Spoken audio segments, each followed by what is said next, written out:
Na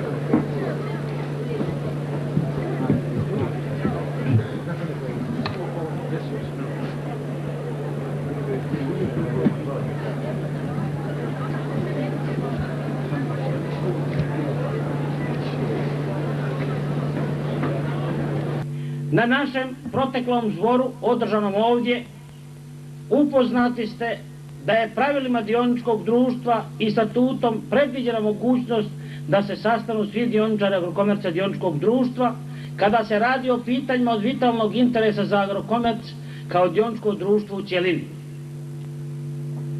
Obzirom da ovo nije skupština dioničara Agrokomerc, koju bi činili delegati skupštine, već je ovo skup, odnosno zbor svih dioničara, Upravni odbor je odlučio da i na ovom zboru predsjedava radno predsjedništvo u sastavu.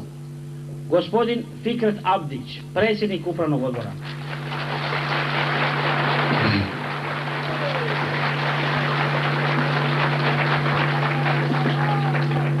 Doktor Ibrahim Mujić, zamjenik predsjednika Upravnog odbora.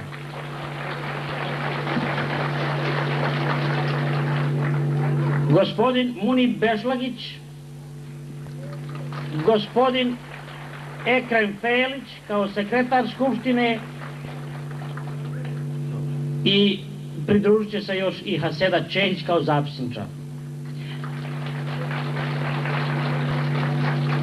Predlažem da se glasanje na ovom zboru obavlja u ovim uslovima na jedini mogući način, to jest aklamacijom, odnosno podizanjem ruku. Poštovani građani i cijenjene dame i gospodo, bit će potrebno da se neke odluke, da za nje ne glasaju samo dioničari, već cjelokupno prisutni građani ovom zboru ove općine, jer su od opšteg interesa za ovaj narod. A i dioničari kao građani. A i dioničari Agrokomerca kao građani. Pa, tko je za ovakvo radno predsjedništvo?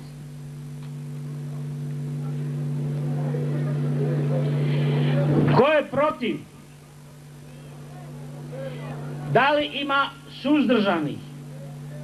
Konstatujem da je radno predsjedništvo jednoglasno izabrano.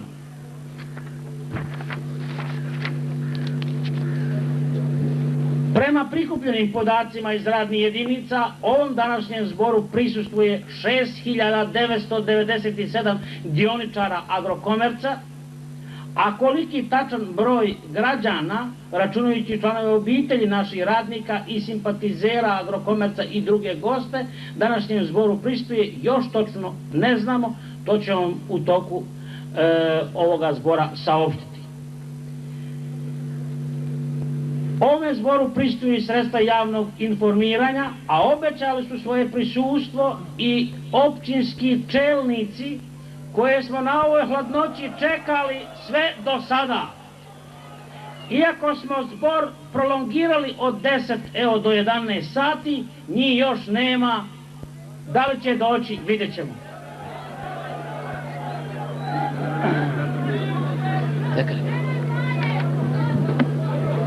Umjesto da izvršni odbor položi skupštini račun za svoj rad, odnosno bolje reći nerad, ne dozvolimo da ispadne da je krivac netko drugi.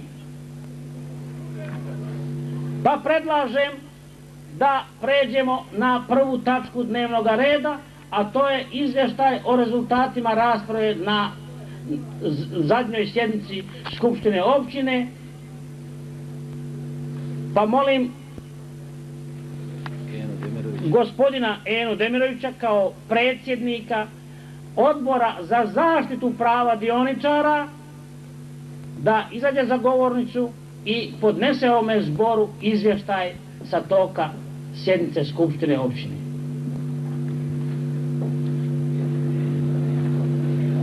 Dame i gospodo,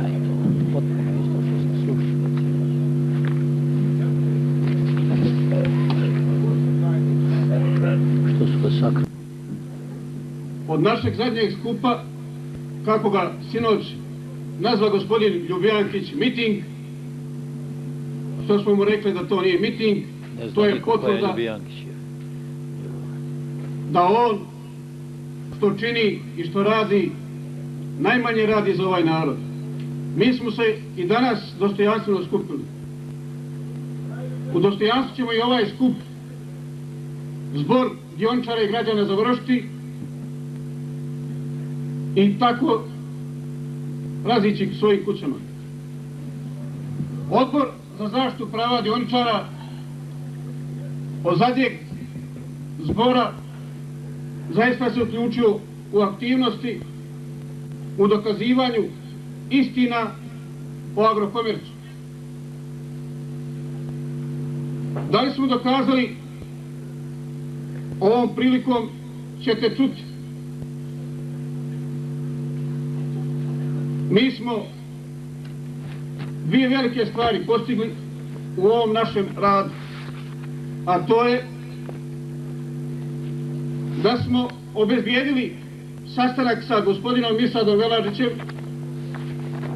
prije 3 dana kod njega u izvršnom odboru. Druga velika stvar jeste da smo obezbijedili da se održi vanredna sjednica Skupštine opštine Velika Kladuša. Kada kaže da smo postigli veliku stvar, a to je da smo zaista vidjeli da izvršni odbor na čelu sa Misadom Velažićem, veliki gost u ovom gradu, praktički na ona pitanja koja smo mu postavili ni izbliza ih nije znao ili nije htio odgovoriti. Poslijedi je ovo prvo, a drugo je i održavanje Skupštine opštine. Kao što reče gospodin doktor Mujić, Skupština je trajala juče od 12 sati do ujutro do 4 sata. Zaista je bila iscrpljujuća.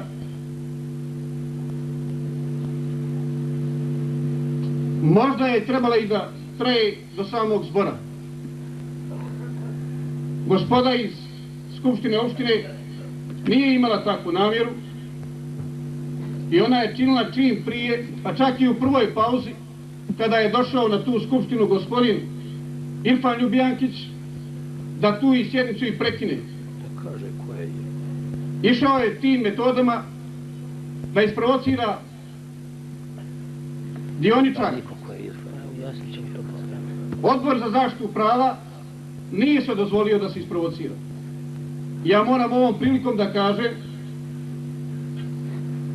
da taj gospodin zaista nije dobar gost u ovom gradu. On je pobjegao, treba reći. Ti reći, on je pobjegao da on je... Vi ste reagovali? Ne.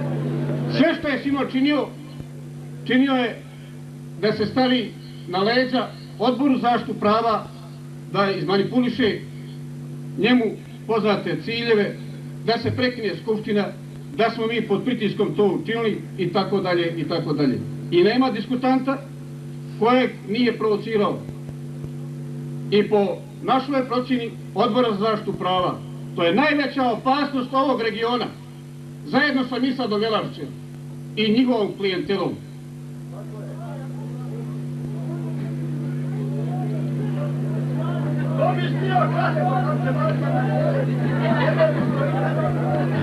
Šta kaže on? Draga gospodo dioničari i građani, Šta kaže?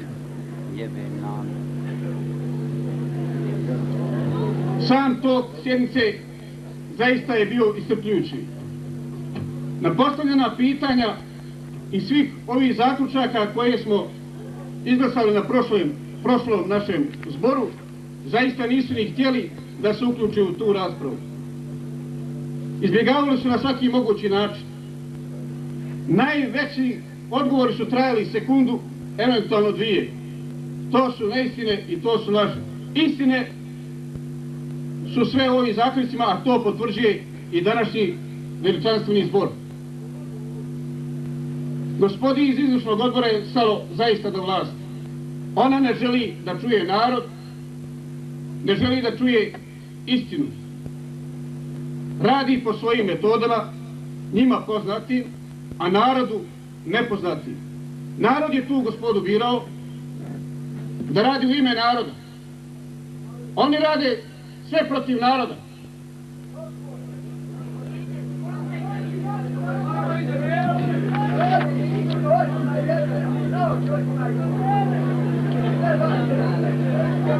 Ja ovom prilikom zaista moram da kažem da su se oni odmetnuli od svog naroda. Kako i na koji način, narodu će to biti jednog dana sigurno poznato.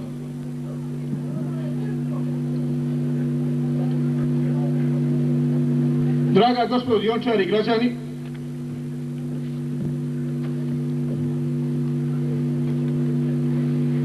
nama je i u zadnja 2,5 mjeseca i ranije kritikovano da mi ne sarađujemo kao Agrokomerc sa opštinom i sa regionom Bihać. Agrokomerc itekako želi i ima potrebu da sarađuje i sa opštinom i sa regionom Bihać.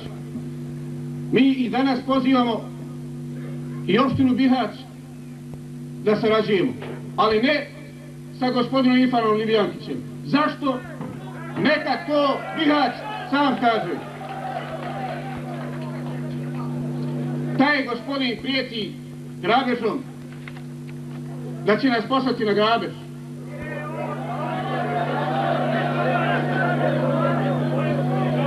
U vrijeme Staljina on je prijetio Sibirom. Velike razlike u ovim ljudima zaista nema ako ovako nastavimo.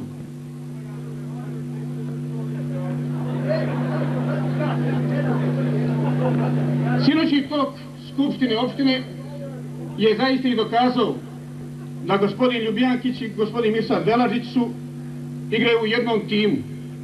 Sviraju u istom orkestru i sve što odigraju i što odsviraju protiv svog naroda.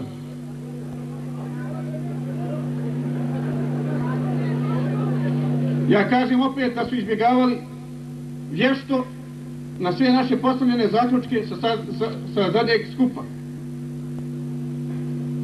Na sve argumentiranje činjenice koje smo ponijeli Odbor za zaštitu prava, oni nisu čak ni udostojili se da odgovore. Na najveći broj pitanja oni su prešutili. Treba snimiti. Mi smo i postavili jedno od pitanja koje je bilo u zaključku. Slažemo se, jer je to jedini mi i možemo na ovom regionu, da smo stožerni činilac u razvoju i odbrani regiona. To ne može i niko, nego samo Agrokomerc.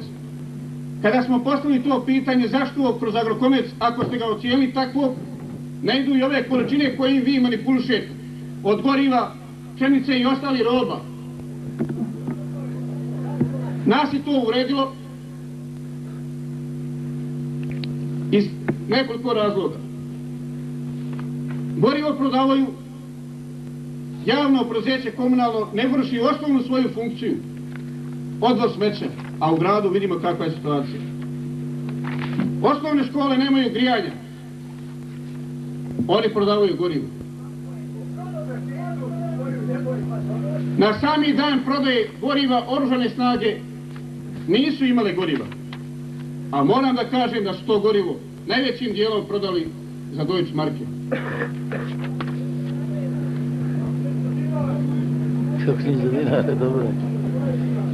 Ovo nije nikakav politički skup, ali bi se moglo pokrenuti jedno pitanje. Mi ne želimo da otvaramo pitanje oko stranke. Ali istovremeno bi mogli da pokrenemo pitanje ljudi u stranci. Ljudi koji su došli do funkcija na vrlo čudan način.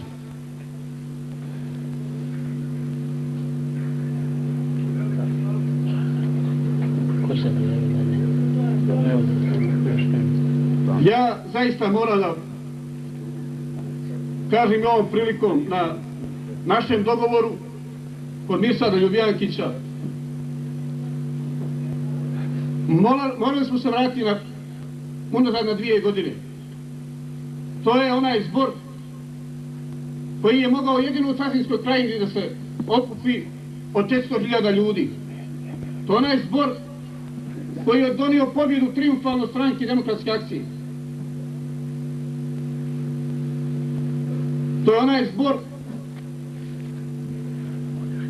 koji je nezapamćen u istoriji muslimanskog naroda.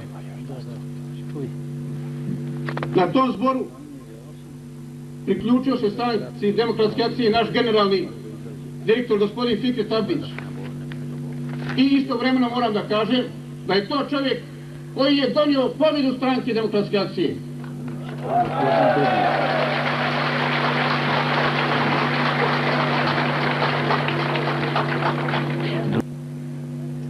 Skupština opštine Velika Kladuša na svojoj 6. vanrednoj sjednici razmatrajući zaključke zbora dioničara Agrokomerc d.d.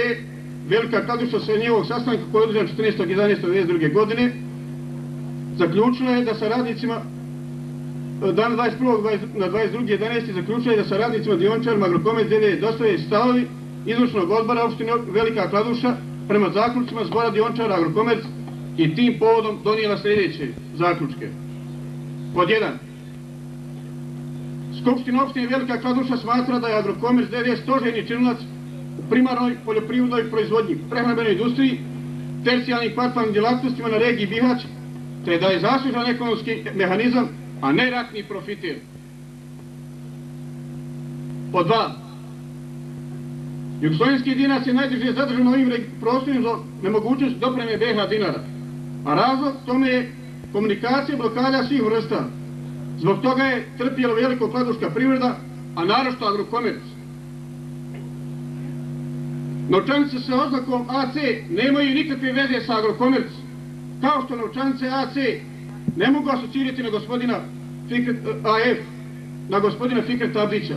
Takve glasine i insinuacije na sistem Agrokomerc i gospodina Fikreta Abdića energično odbacujemo. Ja moram ovdje da kažem i u nizu njihovih podvala nešto ću ovdje da kod ovog zaključka prokomentarišem. Novčanice sa oznakom AC nemaju nikakve veze sa Agrokomerc d.d. kao što novčanice AF ne mogu asocirati na gospodina Fikreta Abdića. Takve glasne insinuacije na sistem Agrokomerc d.d. i gospodina Fikreta Abdića energično odbacujemo. To je i usvojeno na skupštini. Ali jugoslovenski dinar se najduže zadržao na ovim prostorima zbog nemogućnosti dopreme BiH dinara, razlog tome je komunikacija blokada svih vrsta. Zbog toga je trpjela veliko kladuška privreda, a naročito Agrokomerc. To nije usvojeno. 3. Ne može nitko optužiti Agrokomerc d.d. što država ne funkcioniše ovim prostorom. Zamjerke iznešene na prošloj sjednici Skupštine opštine išlo su u tome pravcu da se zamjera privrednim subjektima što ne izmiruju svoje obaveze prema državnim organima. Zato su imali i imao razumijevanje zbog nefunkcionisanja SDK službe. Razrješenje ovog problema jeste uspostavljanje platnog prometa preko SDK službe. Pod 4.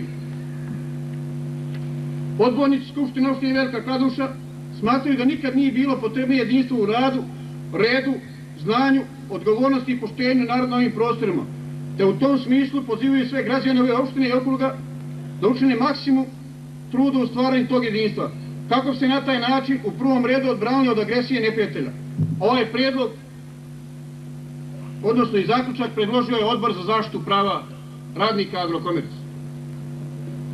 Pod 5. Zadužuje se izvršni odbor Skupštine opštine i rukovodni tim Agrokomerc d.d. da raštite sve nesporazume i nesuglasice koje opterećuju komunikaciju rukovodstva opštine vlasti i sistema Agrokomerc d.d. Taj zaključak nije usvojen i ovaj zaključak je podvaljen. Po 6. Da se izvršni odbor Skupštine opštine Velika Kladuša oštiti o zaključcima i odlukama ove Skupštine opštine koje je bio u obavezi da sprovodi. Rok za izradu materijala jeste 15 dana, nakon 20 dana, nakon čeka zakazati sjednicu Skupštine opštine Velika Kladuša. Ovaj prijedlog nije usvojen. Mi smo tražili 10 dana, oni traže u tom načinu odbrbeni mehanizam. Ovdje su trebali još u ovom zaključku da stave da se izvršni odbor Skupštine opštine Velika Kladuša očituje o zaključcima i odlukama ove Skupštine opštine koje je bio u obavezi da sprovodi i na taj način glasa o povjerenju. Takav je zaključak bio. Ovom prilikom ja se zahvaljujem građanima i Diončarima. Hvala. Nema on tehnika. Evo, pridrži ti samo pa će odmah nositi tamo. Tehnika. Zahvaljujem se gospodinu Eni Demiroviću. Za diskusiju se prijavio kao sljedeći diskutant gospodin Muniv Bešlagić. Molim gospodina Muniva Bešlagića da izađe za govornicu.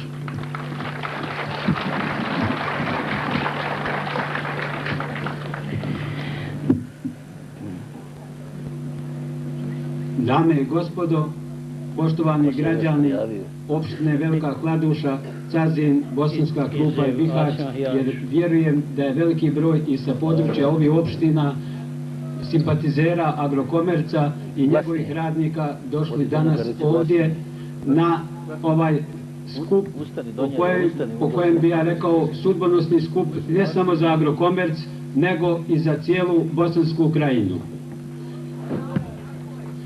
Ono čime se prošli skup i ovaj skup može pohvaliti, to je dostojanstvo, poštovanje ljudske ličnosti, a ne, to se ne može reći i za sinoćnu skupštinu gdje je veliki broj odbornika, ne poštujući ni ličnosti, napadao, a pogotovo gospodin Irfan Ljubijankić, a dugujem svom prethodniku jedno obrazloženje, on je samozvani predsjednik predsjedništva i predsjednik skupštine, nepostojeće skupštine okruga Bihać. Moram reći da do njegovog dolaska je skupština tekla u jednom normalnom tonu i moglo se očekivati rasplet određenih događaja na obostrano zadovoljstvo.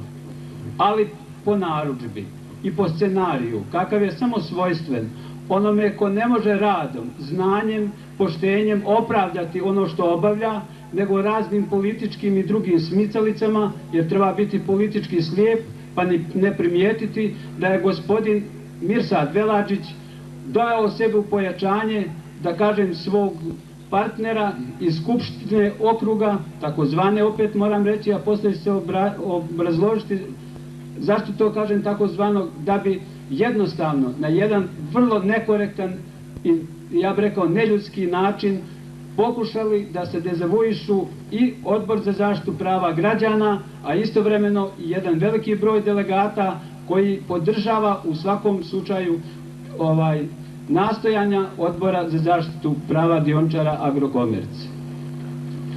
Prema tome radi se znači o scenariju i moram reći, moj opšti dojam i utisak je da se zabarikadiralo, da se ne da vlast, fotelja, da je ona svakome slatka i da se prevodi na sve ono osim na suštinska pitanja. Tako je bilo pokušaja da se provocira, da se radi o sukobu Agrokomerca i opštine. U tom smo odbor i stručni kolegi koji je prisustvovao sjednici vrlo decidno i jasno rekli da se ne radi o sukobu Agrokomerca i opštine, jer opština podrazumijeva i građane, a Agrokomerc nikad nije bio u sukobu sa građanima, niti su građani bili u sukobu sa Agrokomercom. Dalje, pokušalo se da se prevede na sukob sa strankom SDA i legalnom vlasti. Ni tu im nismo dali za pravo i nismo mogli prihvatiti ni takvu raspravu, jer SDA je stranka na vlasti, legalno izabrana, ali predstavnici, pojedinci u toj stranci krnje ugled i stranke i muslimanskog naroda. Prema tome, Agrokomerc i Diončar Agrokomerca, Odbor za zaštitu prava građana je protiv pojedinaca, a ne protiv stranke. To mora svima biti jasno. Kada sam govorio o nepovjerenju i onome što govori se često o paradržavnoj organizaciji okruga Bihać, ja vas moram kao građane upoznati sa sljedećim. Početkom maja ove godine konstituisana je takozvana Skupština okruga i izabrano predsjedništvo. Mi smatramo da je ono nelegalno i paradržavna organizacija iz sljedećih razloga. Ono je konstituisano na bazi uredbe iz 1990. godine koje je donijelo i potpisalo predsjedništvo Socijalističke Republike Bosne i Hercegovine. Pobjedom na višestranačkim izborima ta uredba automatski prestaje da važi i sam naziv i ono predsjedništvo. Prema tome, sve što je rađeno po toj uredbi je nelegalno i nezakonito. Pođemo od toga da je ilegalno. Izbor odbornika u okružnu skupštinu koje je izvršilo predsjedništvo i skupština opštine nije zakonit, a oni moraju da sprovode zakonitost, jer po članu 14. te uredbe ne može biti biran u tu skupštinu onaj ko nije delegat skupštine. A Mirsad Velađić nije delegat skupštine, a izabran je za predsjednika vlade. Prema tome, pravila se opšta kombinacija. Niti je Irfan Ljubijankić delegat bilo koje skupštine. Prema tome, radila se opšta jedna kombinacija da se napravi spoj dviju ličnosti koje će dezavuisati i voditi politiku po vrlo na sebi specifičan način. Ta skupština, takozvana, funkcionisala je i funkcioniše otprilike sve do danas, iako je donešena nova uredba sa zakonskom snagom 8. avgusta. I tom uredbom je onemogućeno onima koji nisu delegati opštinskih skupština da budu birani u okružnu. Oni su se ponovo zadržali, ali postoji jedna veza koju moramo biti svjesni i to smišljena, da su po narudžbi prema predsjedništvu i vladi Bosne i Hercegovine, znači izravno tražili da oni mogu biti u toj skupštini, a vlada koja donosi zakone i skupština, odnosno predsjedništvo u ratnim uslovima, po narudžbi mijenja uredbu, što je nedopustivo. Neprimjeran je to slučaj u pravnoj praksi da se zakoni donose prema zahtjevima, mjeri pojedinaca, a ne prema većini, odnosno prema ukupnom stanovništvu. Zbog toga je i naš stav da je okružna skupština nelegitiman i neregularan organ, sve dotle dok ne bude konstituisana. Tačno je da je izabrano povjereništvo za konstituisanje skupštine u kojem je i dr. Ljubijankić i predsjednik povjereništva. Međutim, to povjereništvo ima da obavi samo tehniku konstituisanja skupštine. A obzirom da se u tom povjereništvu nalazi jedan broj ljudi koji se ne slažu sa načinom vođenja politike, izbora kadrova, programskim orijentacijama, preuzimanjem vlasti iz komunalnog sistema, a to je gospodin Saračević Irfan i Jusuf Zjakić, to povjereništvo se nikad nije sastalo, a u ime njega djeluje Ljubijankić. Na ovaj način želi se uništiti djelimično ili potpuno i komunalni sistem i vratiti se na bivše srezove i prenijeti vlast u srez, a ovdje, narode, dogovaraj se kao što je bilo nekada. Prema tome, odlučivanje se mora spustiti prema dole, a ne prema gore, međutim, očito, ova kombinacija kud vodi, vama je svima jasno. Ono u čemu zamjeramo na sinoćnoj skupštini jeste da ni jedan član izvršnog odbora nije se javio za riječ. Na sve i jedno pitanje, diskusiju diskutanata odgovarao je gospodin Velađić. Moram reći da je čak nekim dojučerašnjim svojim rukovodiocima, kao što je Šerif Delić, govorio i da laže. To je vrlo nepristojno i vrlo nekulturno.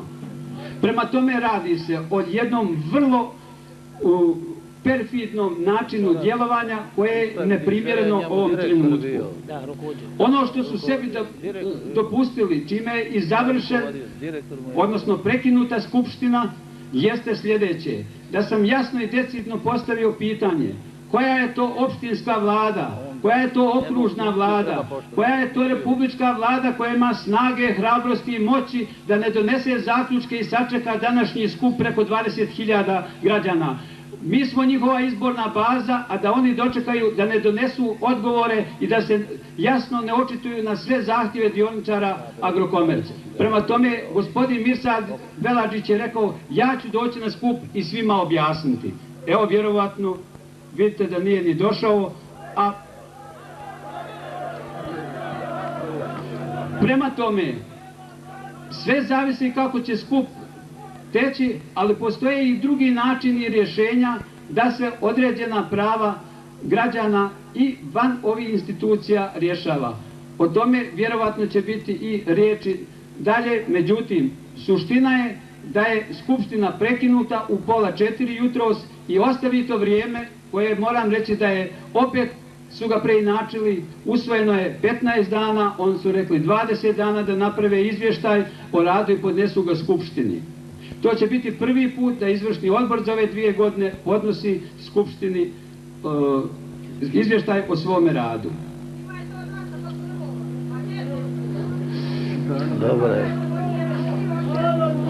Ono što je još uvijek ostalo nedovoljno rečeno i nisu odgovorili, ko će snositi odgovornosti za BH dinar na ovim područjima za koji se ne može kupiti sirovine, repromaterijal i ambalaža i ne može se pokrenuti proizvodnja kao osnovica za življenje ovih ljudi. Ko preuzima odgovornost obzirom da se zna ko i na koji način je doveo dio bosansko-hercegovačkog dinara na ova područja, nastojanje da se sa tim pokriju svi šverce, cijeli kriminal, da Agrokomerc kao najveći subjekt u tome bude na tim kišobran. Niko nije prihvatio odgovornost, a traži se znači da se BH dinar primjenjuje. To su osnovni utisci sa ove skupštine i jedno osnovno pojašnjenje da je okružna skupština, njeno predsjedništvo još uvijek dok se ne konstituiše nelegalan organ. Sljedeće što je vrlo indikativno, da je gospodin Ljubijankić sa stolice rekao ako treba vladu branit ćemo i zna se imamo s čim. Je li to prijetnja sa vojskom? Ono što se je nadvilo nad ovim građanima je nešto drugo. Prema tome policija ne može biti, jer policija je u funkciji građana i vojska je u funkciji građana, ali ne dajemo nikome pravo da svojata vojsku i da je zloupotrebi. Mislim da to ni naše starješine neće dati. Sljedeći se za diskusiju javio gospodin Sead Kajtezović, odbornik u Skupštini općine. Molim gospodin...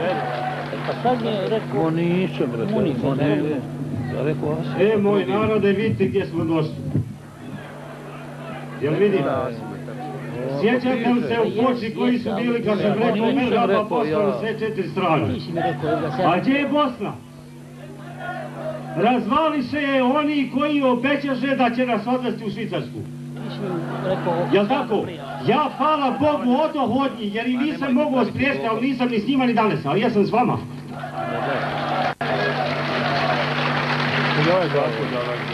Ko se sjeća u Priboju, neki su bili kad sam rekao gospodine Miloševiću računaj da ćeš svugdje proći, ali u Krajini nećeš sigurno. I neće sigurno.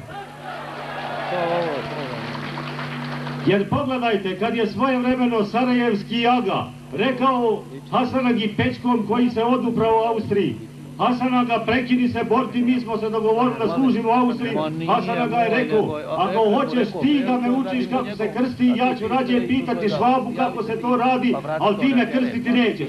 Neće ni nas krstiti niko. Tu je suština narode. Pogledajte, branili smo ovu firmu, obranili smo je, ali koji se sjećaju, ja sam govorio, ovo nije ništa, ovo je dječja igra što nas čeka.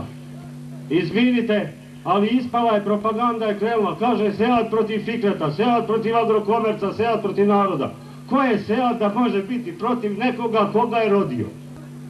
Pa ko to može biti protiv rođene matere, toga treba vješati 15 puta i skidati.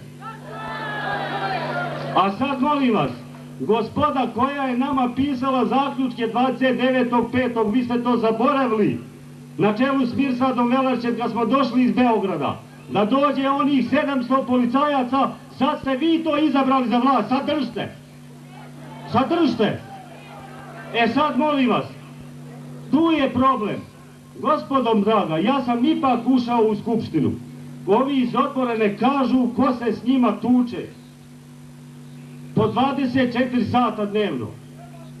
Ne kažu i odbornici koji su ovdje. Odluke sve koje je skupština donijela do sada, ja vam glavom garantujem da nisu nezakonite. Ali je problem da nije ni jedna sprovedena. A znate li zašto nije sprovedena? Jer nije ni jedna u funkciji podjele Bosne, podjele naroda i ostaloga. Nije ni jedna u funkciji stvaranja aga i paša i pašaluka. Ovo neće biti Mirsin pašaluk ili nas biti neće. Neće biti ni Alin pašaluk. Ako treba da bude pašaluk, onda će biti pašaluk krajišnika nas. A u Krajini, znajte, u istoriji mi smo uvijek bili slobodni posjednici. Jedino ni u tursko vrijeme ovdje nije bilo aga i paša. Svi smo bili slobodni građani, sirotinjali slobodni. Bićemo i sada. A sad nema razloga da budemo sirotinja. Zašto? Ovaj je Agrokomerc isfinansirao one zborove. To se mora reći. Vi ste isfinansirali. Vi ste svojim parama dali nekome vlast. Pa ljudi, šta ste dali vlast onome koji nije imao ni u džepu, ni u lijevom, ni desnom? Pa od sirotinje ne mereš dobiti ništa. Vlast se morala dati onome ko zna raditi. Ko je to dokazao? E sad šta je problem? Ušao u Fikret tu, on je njima bio kvisko. On je njima bio kvisko. A sad šta kažu? Mi smo omogućili njemu da bude član predsjedništva. Pa pobogu ljudi, otkud vam takav pamet da to kažete? I gledajte šta se dešava na skupštini juče. Mi smo tražili, i da vam odmah kažem, nemojte griješiti dušu prema jednom broju odbornika. Ja odlično znam kakav je omjer snaga tamo. Imate tamo jedan dio plaćenih ljudi. Ja sam vama nekad govorio ovdje, vlast se drži parama, silom i informacijama, jel tačno? E sad zapamtite, jedini koji ima nešto para, to je ovo vaše bijede. Da bi srušili Fikreta Abdića, moraš mu uzeti pare. A znači da bi uzeo pare, moraš mu uzeti Agrokomerc. A ako mu uzmeš Agrokomerc, onda je uzeo iz vaših usta. E onda, gospodo, dolazi Aga koji kaže, evo Sadakije. E pa nećemo živjeti od Sadakije. Ni od čije. To smo davno rekli, to smo rekli prije 5 godina zgonjenu. Nema više zgonjena, nema više uzelca. Da budem prost, nek mi ne zamjerite. Sva naša govna su sad ovdje. I čistimo ih, gospodo. Ništa drugo ne treba. I to na kulturan, dostojanstven način. Ja sam bio predlagač sinoć. Isto što sam dao onoj vlasti tamo rekao, mi nismo kauboji. Mi ne možemo rušiti vlast, nismo onu koju nismo birali, rušili na kaubojski način. Ovu je narod birao. Onda nek podnesu izvještaj narodu. I ništa više. Imate 2 godine rada za sobom, imate sirotinju, imate golotinju, imate zatvorene puteve, imate rat, imate sve ostalo. Ljudi moji, nema šanse da kad se dvojica pobiju, samo jedan bude kriv. Nije tačno. Pametan čovjek će napraviti posao, a sačuvati glave ljudi. Pa znate li zašto je morao doći rat? Pa ko bi od vas preselio na milu? Seliš silom. Neko skaže gospodin Izetbegović šta se 29.9. dogovorio s Karadžićem i koje kantone su formirali. Gospodo, ja sam onda znao informacije i sad ih želim ovdje pred vama i pretvar, crveno, ništa više. Sjećate li se oni u Beogradu, Sarajevu? Sjećate li se? Isto želim sa ovima razgovarati. Neću da ugovaram, hoću da razgovaram. Prema tome, ja lično mislim da ovdje mora biti sljedeća sjednica Skupštine. Ovdje. Pošto odbornici nisu radili svoje, pa zamislite odbornika koji prodaje naftu, a naftu ima samo država. Znači dao ti ja nafte, podmitio te pa glasaj za mene. Onaj drugi prodaje humanitarnu pomoć, opet ja te podmitio, glasaj za mene. Ovo je, ljudi, korumpirano, sve odreda, sve potplaćeno. Tu je problem. Ne mogu lopovi voditi narod u bolju budućnost, mogu u rat i u propast. I ja vam kažem, molim vas, makar sam ja, kažu, u nekoj opozicionoj stranci, ja smatram da sada imaju samo 2 stranke. Jedna je koja će braniti stopu materne zemlje i druga je koja ju je prodala i po Zagrebu troši naše pare. Ta druga stranka nek dođe položiti račun ovdje. Ja bi za sada toliko, a drugi put kad isposlujete da Skupština radi pred vama. Pa da vidite kako vaši odbornici, čiji su, ja ne znam, ili su Mirsini ili vaši. Ja s Mirsom, ja koliko znam, ni onim zborima Mirso nije bio s nama. Mi u Beogradu, Mirso i Pirija s jedne strane, mi s druge. On brani saveznu vladu, mi branimo vas.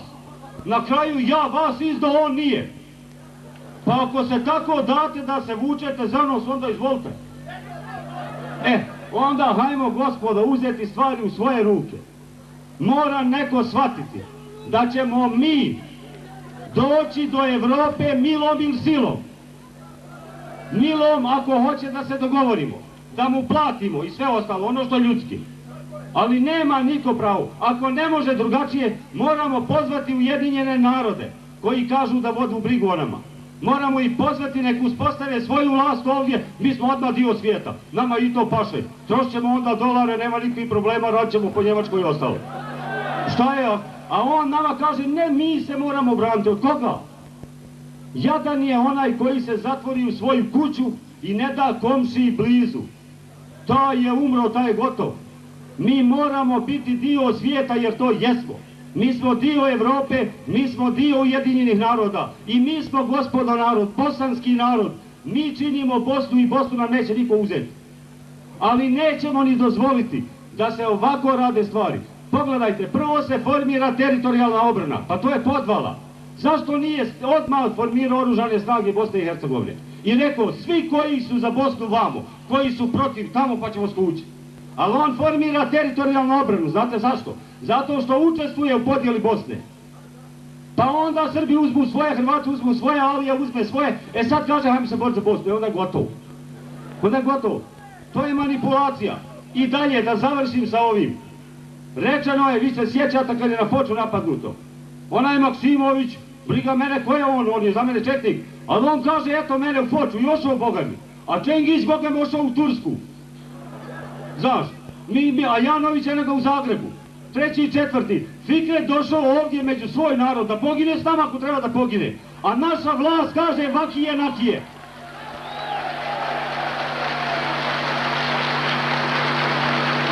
Šta je problem? Ako hoćeš dovesti tuđina da ti vlada, pobij sve svoje što je pametno, onda će ti tuđi vladat zapamti. I prema tome, ubili su ovi ljudi ovdje. I Muju Hrncu, naši ljudi izdajnici. Ubili su i Husku Miljkovića. Nemojmo ljudi da se krajini istorija ponavlja. Ubijemo naše neprijatelje, a ne naše sugrađane. Ne dajmo ni jedan drugoga nikome. Ne dajmo ni Bišćana, ni Krupljana, ni Casnjanina. Mi smo svi Krajišnici, a da budemo jasni, Krajišnici su i Prijedorčani, Krajišnici su i Sanjani i malo dalje. Pa ćemo vidjeti kako ćemo i njih kući vratiti, a ne ljudi, juče je bio na skupštini čovjek koji je iseljavao muslimane iz Prijedora. Odnosno iz Petrovca. I to znate kako su dogovorili, ovi izbojne u Petrovac, a ovi iz Petrovca vamo. I došao meni držati predavanje, čim se ga pitao, je li ti izdajniče, ko tebe pozvao, oni pogibu. A obukao uniformu oružanih snaga. I sad gledajte dalje, molim vas. Kažu, mi smo formirali bataljon. Formirao bataljon od sirotinje. Ovaj rat vodi samo sirotinja. Prema tome, Mirso ako hoće da dobijemo grabež, Ljubijankić, Alija Izetbegović i ostalo, hoću da me oni vode, ja idem boli ruku. Pa nek onda kažu čiji je rat. Jer oni su taj rat i zametlili, vi niste.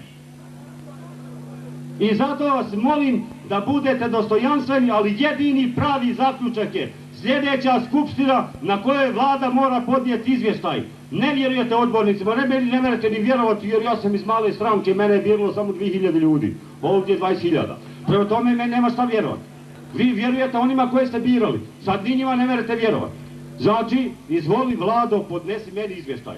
Ako je bilo fino ovdje držati zbor, fino čupati pilatinu i ostalo i pričati bajke, izvoli sad da vidimo te bajke. Položi račun svakog. Od mog babe bolesnoga do onoga portira. I kad budemo sigurni ko je među nama za, ko protiv, ko je za to da se obrani, a ko je za to da se izda, onda ćemo mi biti spremni za obranu. A ovako nećemo. Ja vas sve zajedno pozdravljam i zapamtite na kraju. Krajinom mora upravljati Krajišnik, inače nema krajine.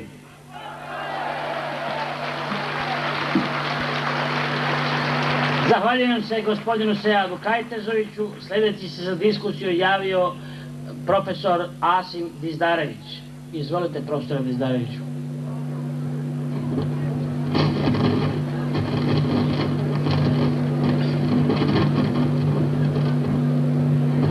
Ja ipak smatram, poštovani dioničari i građani, da trebamo da rasvijetlimo tog sinošnje sjednice Skupštine opštine Velika Kladuša, na kojoj je bilo rasprave o našim zaključcima koje smo donijeli prije sjednicu dana ovdje. Kad smo došli u skupštinske klupe, zatekli su nas dva materijala. Jedan materijal je bio naši zaključci sa ovoga zbora, a drugi materijal je bio stavovi izvršnog odbora Skupštine opštine Velika Kladuša, koji su dijelom ili najvećim dijelom prezentirani u saopštenju predsjednika izvršnog odbora Skupštine opštine Velika Kladuša na Velkartonu, odnosno u sredstvima javnih informisanja, po kojima vi ste čuli. Ja mislim da tok rasprave treba usmjeriti u tom pravcu da ona bude konstruktivna i da se ne pretvara u miting. Ovo nije miting, ovo je zbor dioničara i građana Agrokomerca, odnosno građana i simpatizera Agrokomerca. U tim zaključcima izvršni odbor je u pripremi Skupštine, kako bi obezbijedio da imaju se odgovarajući odgovori na ono što smo mi ovdje postavili, rekao sljedeće. Prvo, izvršni odbor smatra da sazivanje i održavanje zbora dioničara Agrokomerca povodom odluke Upravnog odbora Agrokomerc d.d. o ustupanju finalnih roba radnicima i građanima opština Velika Kladuša, Cazin, Bihać i Bosanska Krupa bilo opravdano, jer kako rekoše, takvu odluku mogu jedino donijeti radnici dioničari. Ta konstatacija nije tačna. Prema statutu i pravilima organizovanja Agrokomerca d.d. Upravni odbor ovog preduzeća može samostalno odlučivati o upotrebi kapitala do 10% od ukupne vrijednosti imovine. Finalne robe nemaju veću vrijednost, pa se zbor nije jedini koji može donijeti takvu odluku, nego takvu odluku može donijeti upravni odbor. Međutim, upravni odbor, kako je na zboru naglašeno, nije bio spreman da na vlastita pleća preuzme odgovornost i posljedice koje iz provođenja takve odluke mogu da proiziđu, te zbog toga i sad nam zbor radi izravnog informisanja dioničara i mogućih sugestija po tom pitanju. Izvršni odbor, kako se navodi, je očekivao da će se na zboru dioničara odlučivati o odluci upravnog odbora kao i novom konceptu rasta, zamislite, rasta Agrokomerca i razvoju dioničarskog društva Agrokomerca. Međutim, po načinu sazivanja, dolaska radnika i građana na zbor, načinu vođenja zbora, kao i diskusije i na kraju sa usmenim zaključcima jasno je i očigledno da je najmanje bilo govora o onome zbog čega je zbor sazvan, a da se najviše vremena potrošilo pitanjima čisto političke prirode i neargumentiranim napadima na legalne izabrane vlast, zbog čega se izražava iznenađenje te vlasti, te postavlja pitanje kome to treba i zašto u ovom ratnom vremenu.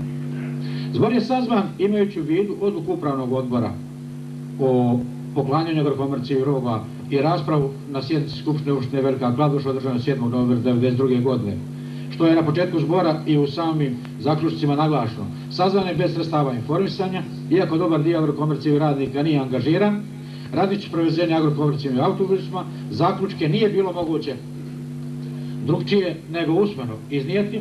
Zbor je održan u tvorničkom krugu bez jednog transparenta, a u samoj najavi je rečeno da je to zbor dioničara, a ne miting. Počeo je i završio bez jednog ekscesa. Iznešene su činjenice, a drugo je pitanje hoće li ih neko uvažiti ili neće ili će nastojati da preko njih pređe. Jedno je sigurno, Agrokomercevi radnici neće da pređu preko iznesenih činjenica koje to nisu i koje ugrožavaju ovaj kolektiv. Drugo, izvršni odbor se slaže da je od početka 1987. godine vođena nečuvana hajka, progon, poniženje i teror nad radnicima Agrokomerca, njegovog rukovodstva, posebno ličnosti gospodina Fikreta Avdića. Međutim, izvršni odbor se ne slaže stavom da to traje do danas i smatra da je to završeno sa prvim višestranačkim izborima, gdje je u programu SDA data velika politička podrška Agrokomercu kao sistemu, što je značilo političku rehabilitaciju sistema Agrokomerca i Carinske krajine, a što je u uslovima financijskog kolapsa zemlje ravno ekonomsko-financijskoj podršci. Što izvršni odbor ne zna da se vodi permanentna aktivnost protiv Agrokomerca, tako je rečeno, različitog intenziteta i koji su to sve negativni utjecaji, to nije začuđujuće, ali začuđujuće je da izvršni odbor ne zna da nijedan program iznesen u pristupnom govoru Fikreta Avdića prilikom pristupanja stranci Demokratske akcije ovdje na Kladuškim barama i stavovi u programskoj orijentacije SDA o Agrokomercu nisu realizirani niti početi realizirati. To je javno rečeno i potvrđeno na kongresu stranke. Možda izvršni odbor stvarno smatra da verbalna podrška znači isto što i ekonomsko-financijska podrška. Mi u Agrokomercu ne znamo nikog ko je živio od praznih riječi, ali znamo dobro za sistem uzmi ništa i dobro drži. Treće, izvršni odbor Skupštine opštine smatra da je sistem Agrokomerc d.d. dao značajnu doprinos u snabdijevanju oružanih snaga Bosne i Hercegovine, stanovništva okruga Bihać, te da je posebnom odlukom određen i kao glavni snabdijevač na području opštine. O isporečenim robama van opštine te njihovoj napad izvršni odbor nije upoznat. Ratno predstavništvo je donijelo odluku o maksimiziranju cijena određenih poljoprivrednih proizvoda i zabrani distribucije roba van opštine bez saglasnosti izvršnog odbora, a koju nikom od privrednih subjekata nije tražio. Prema tome, Agrokomerc je dao značajan doprinos snabdijevanju oružanih snaga i stanovništva okruga Bihać, a koliki je to doprinos izvršni odbor ne zna. Iako je predsjednik izvršnog odbora Skupštine opštine Velika Kladuša u isto vrijeme i predsjednik okružne vlade ili izvršnog odbora okružne skupštine, legalno ili pak ne, to je drugo pitanje, a ta vlada ima ili treba da ima i nadležan organ državne uprave za privredu i financije okruga. Tako je propisano regulisano. Cijene se mogu maksimizirati, ali se moraju i sačiniti i obezbijediti instrumenti koji namiruju štetu kolektivno pogođenim tom maksimalizacijom cijena, ako se ne žele ti kolektiv baciti na koljena. Instrumenti nisu obezbijeđeni, inflatorna stopa je galopireća, pa provođenje takvih odluka od strane bilo koje kolektivna ravno je samouništenju. Provjera zalaganja predstavnika opštinske vlasti u okružnim organima u zapisnicima tih organa, na što se upućuje u tim zaključcima, za zaštitu prirode ove opštine gdje je navedeno traženo je gotovinsko plaćanje i zamjenu roba. Nije potrebno i rezultate takvih nastojanja evidentno rezultata nema. Četvrto, izvršni odbor je spreman da obaveze koje ima prema Agrokomercu izvrši deviznim sredstvima prikupljenim u inostranstvu. Međutim, u stavovima izvršnog odbora u prijedlogu budžeta za 1992. godinu ne vide se ta sredstva, koji ih je dao, gdje su deponovana i zašto su namijenjena. Ne drže li se sredstva na nezakonit način, nisu li izložene otuđivanju, to valja sagledati. Izvršni odbor Skupštine opštine podržava u potpunosti spremnost radnika dioničara Agrokomerca da daju svoj doprinos u odbrani BiH, kako bi ličnim učešćem u oružanoj borbi na prvim linijama fronte, tako i u obezbjeđivanju ovog okruga robama koje se mogu proizvesti. Izvršni odbor Skupštine opštine Velika Kladuša ne tvrdi da se može živjeti od humanitarne pomoći, što istina niko nije ni tražio ili zahtijevao, a najmanje Agrokomercijevi radnici. Pa zbog toga opštinska vlast čini sve u domenu svoje mogućnosti za prevazilaženje stanja, prvenstveno kontaktima međunarodnim organizacijama za otvaranje trgovačkog koridora i nabavku sjemenske pšenice. Kad je o humanitarnoj pomoći riječ, istina je da je po osnovu rada u Agrokomercu humanitarnu pomoć dobilo 159 radnika. Sad je ta aktivnost na tom planu naglo ubrzana. Što se tiče trgovačkog koridora i pomoći izvršnog odbora kod međunarodnih organizacija za pokretanje proizvodnje, rukovodstvo Agrokomerca koje na tom intenzivno radi nisu poznate, ali je poznato da je nabavljena sjemenska pšenica, da je dobar dio nabavljen od humanitarnih organizacija, a jedan dio kupljen i da je sva prodana za devizna sredstva plaćanja. Izvršni odbor drži da je netačna tvrdnja da je predsjednik izvršnog odbora rekao da je Agrokomerc na početku rata planski omogućio pljenidbu Agrokomercevih kamiona sa robom od strane agresorskih formacija i time potpomagao agresorsku stranu. Na 8. strani uvodnog izlaganja predsjednika izvršnog odbora Mirsada Veladžića na Skupštini opštine Velika Kladuša održano je dana 7.11.1992. godine prvi pasus glasi: privredni kolektiv sa ovog područja nisu uspjeli prilagoditi se trenutku, posebno na početku rata i jasnih namjera agresora, već je to bilo vrijeme kada se moralo drukčije opredeljivati. Ipak i u tim prvim ratnim danima roba iz Velike Kladuše odašiljena je ranijim poslovnim kanalima, što nije imalo logike. I dok je vladala drama u Sarajevu, zatečen predsjednik predsjedništva Republike Bosne i Hercegovine, zarobljena je velika količina robe iz Velike Kladuše, uglavnom hrane i sanitetskog materijala. Još nije poznato da li su uopšte pokrenute mjere odgovornosti za one slučaje gdje i privreda i stanovništvo opštine pretrpio velike štete. Veća je šteta nanesena tim kolektivima zbog glasina kako firme iz Velike Kladuše pomažu četniku. Zatvoren citat. A ako kruže glasine koje su nanijele veću štetu Agrokomercu od vrijednosti robe i vozila. Ako kruže glasne da pomažemo četnike, a predsjednik izvršnog odbora to u uvodnom izlaganju iznosi, a ne negira, jer uvodno izlaganje se piše ranije, smireno i ima se vremena i ima zadatak da usmjeri i potekne raspravu. Ako niko od odbornika takve glasne koje predsjednik iznosi ne negira, to onda znači da one nisu glasne nego fakti, a iz toga proizlazi logičan slijed da firma koja pomaže četnike jeste četnička firma. Ako je četnička firma, onda je protiv suverene Bosne i Hercegovine. Ako je protiv Bosne i Hercegovine, onda je protiv oružanih snaga koje se za tu suverenost bore. Ništa logičnije od toga. I za sve ostale optužbe na račun Agrokomerca, iznesene u zaključcima, postoje dokazi sadržani u skupštinskim zapiscima, jer zaključci do Agrokomerca, moglo bi se reći, i ne dolaze. Međutim, puno bi nam vremena oduzelo navođenje dokaza za ove optužbe. Suština je u sljedećem. Poslani su kamioni robom u Zenicu, Sarajevo, gdje već nije bilo prehrambenih proizvoda. Kad su kamioni bili u Prijedoru, napadnut je Doboj. Kamioni zaustavljeni zbog ratnih dejstava, zaplenjeni, a roba prodana i podijeljena stanovništvu Kozarca i Savskog Mosta.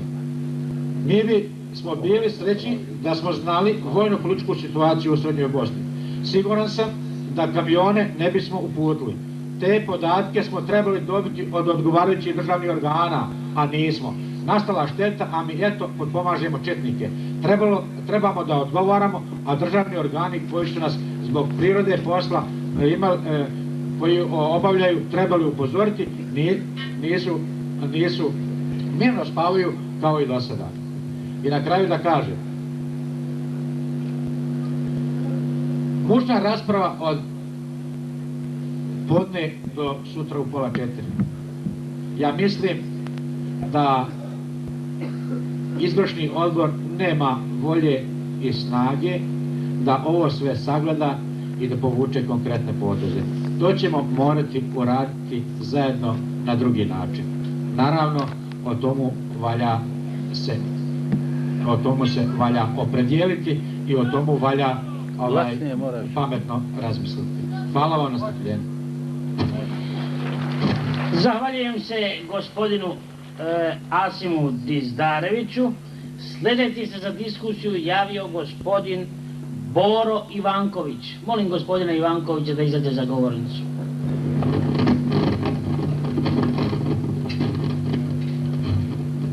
Dobro je koncentracija. Dragi građani, gospodo dioničari i svi prisutni, ja ću ovdje reći ono što sam rekao na protekloj skupštini sinoć održanoj do jutros do 3:30. Pokušao sam da objasnim onim odbornicima koji su automatski misli da smo mi došli kao rauberi, kao ljudi koji smo nagovoreni da skinemo vlast. Ja sam im pokušao objasniti i mislim da kogod je to slušao mogao je da se uvjeri da to nije istina. Istina je u tome, ja sam im tako rekao, da smo mi radnici, prvo radnici, dioničari, na zborovima koje je generalni direktor održao sa nama prije ovoga generalnog zbora dioničara, dobili, što je i pravo generalnog direktora, plan, program rada i nastavka proizvodnje i očuvanje ovoga kraja od ekonomske propasti.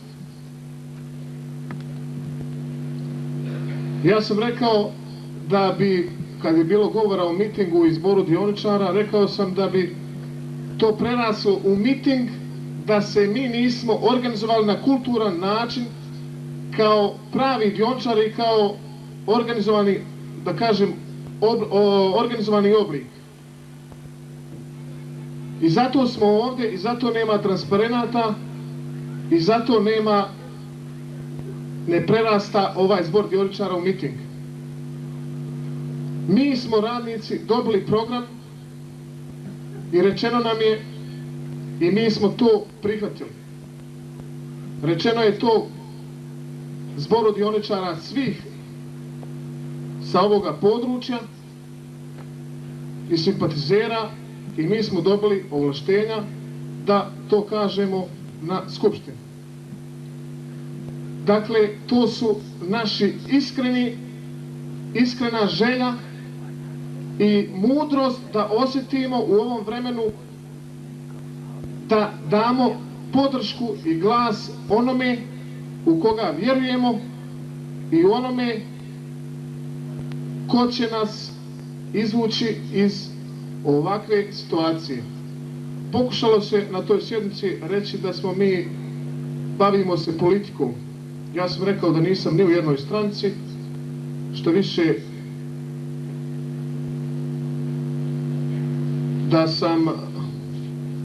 da sam građanin u Cazinu.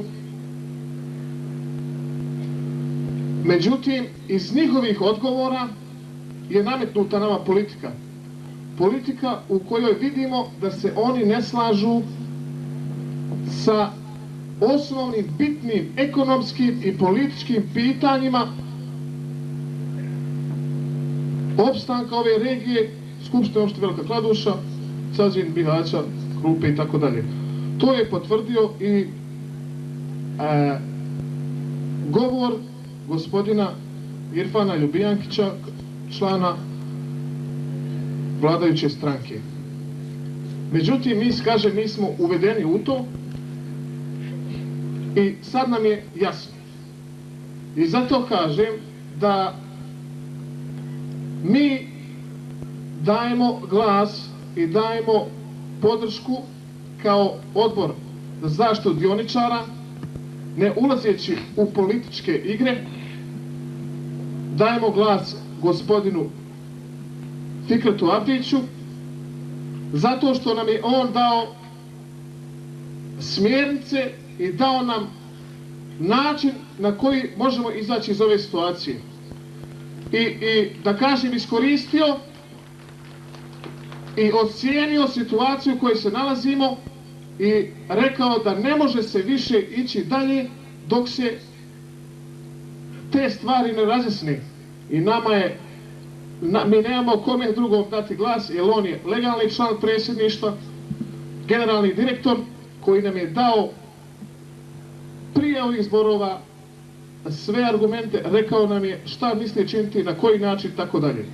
Prema tome, mi, ako neko misli da učestvujemo u rušenju vlade, tako će ispasti, ali iz iskrenih želja za očuvanjem ovoga regiona i kraja. Hvala. Zahvaljujem gospodinu Bori Ivankoviću. Sljedeći se za diskusiju javio delegat u Skupštini općine, gospodin Juso Dizdarević, stranke SDA.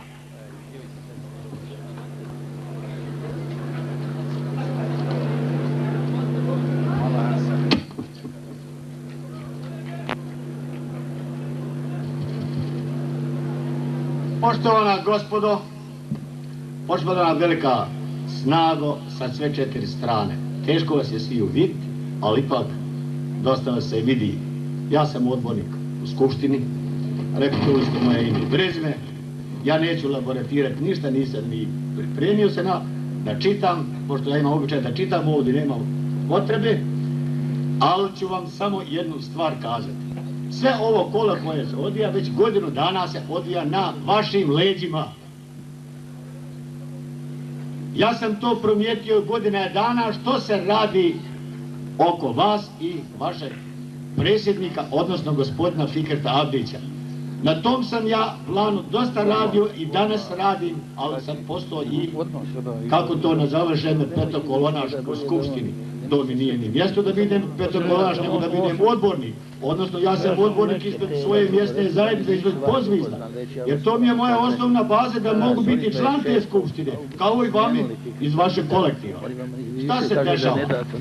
Juso Dizdarević nije više povjerovan tako lice da bude u skupštini, pa prije 3 dana dobijam takvu ingerenciju da sam jako nepodoban da budem i član skupštine, međutim to mene ne interesira jer oni nisu u nadležnosti da meni moje pravo oduzimaju. No, idemo dalje.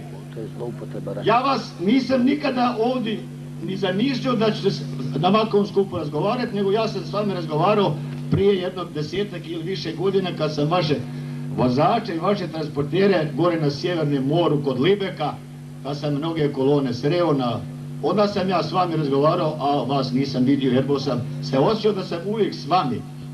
Pa me to potencirao da kažem stvarno da sam ja iz Velike Kladuše i da sam ponosan što ovako u Evropi se vi prolazite kroz Evropu, a nas sad vraćaju iz Evrope. Mi smo već bili tamo do nekde došli, a evo ne sad nazad. No, prođemo i o to. Šta se ovdje dešava sinoć nekih 12-13 sata smo se zavoli na skupštini.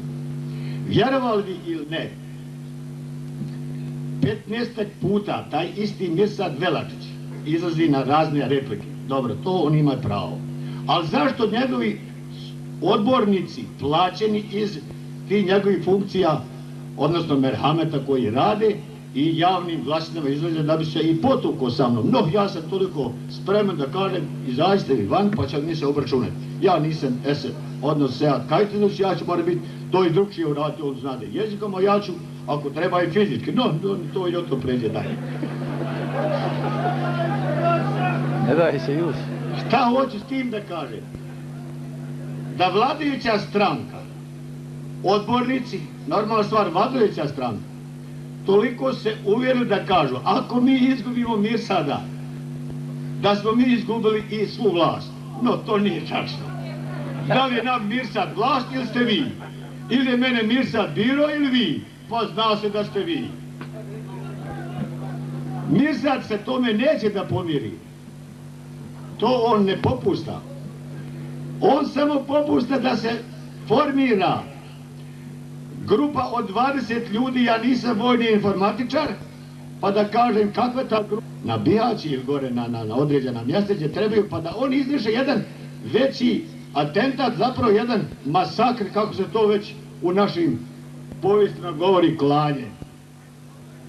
No, to nije nikva herojstvo, ali da je on dokazao da se je za ti 20 ili 40 ljudi formiralo jedan bataljon koji će nas izvući, onda bi ja rekao da on nešto zna i o toj vojski, nego otići za koji neki jedan Srbin manje, pa nije ni o to ljudski.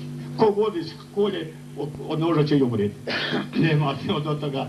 Nema do toga šale. No, ja ne bih puno vas zadržao, vreme svoje nosi, pa ćemo se sestati sljedeći put, ali vas ja zamolio što je Sead rekao, da se sljedeća skupština održi na ovome mjestu, jer na ovome mjestu je i potrebno da se sve to i uradi.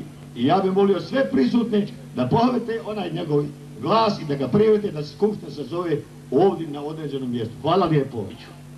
Poštovani dame i gospodo, ja ću iskoristiti priliku da prije sljedećeg diskutanta kažem o čemu se i kako vodila rasprava na sjednici skupštine koja je trajala juče od podne pa sve do 3:30 ujutru.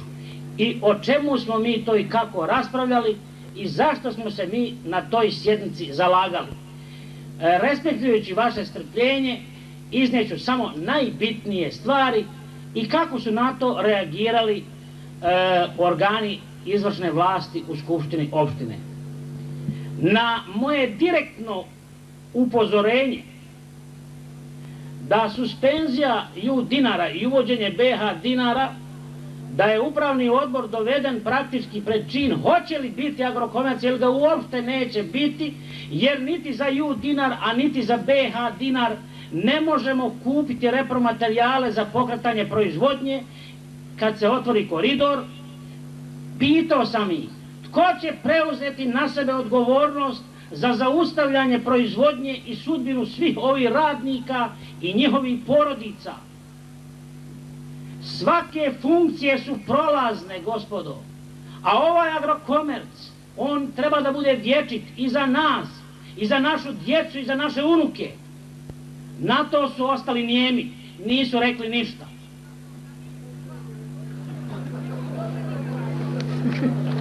To ba.